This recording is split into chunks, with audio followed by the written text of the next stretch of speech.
Farmers may not be a part of the initial carbon pricing scheme, but they're still a key part of the climate change solution. Agriculture produces about 16% of Australia's total emissions. Now, one farmer has done his own greenhouse audit to see how the industry can improve, and scientists are taking note.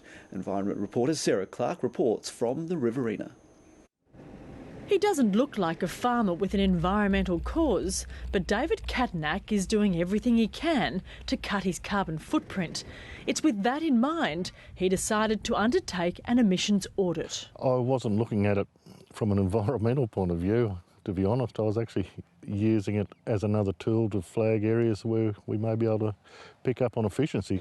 From livestock transport, farm machinery and fertiliser, all were checked, and it was fertiliser that contributed the most emissions on the farm. We're actually a bit concerned we might have made a mistake with the audit, because we expected to see diesel use and fuel to be the main contributor. To reduce his footprint, David Katanak changed the way he farmed.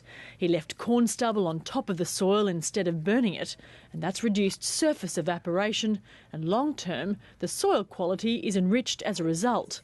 As for paying farmers to store more carbon in the ground... For every tonne of carbon I store, I'll tie up $190 worth of nitrogen, phosphorus and sulphur. What do you think of that?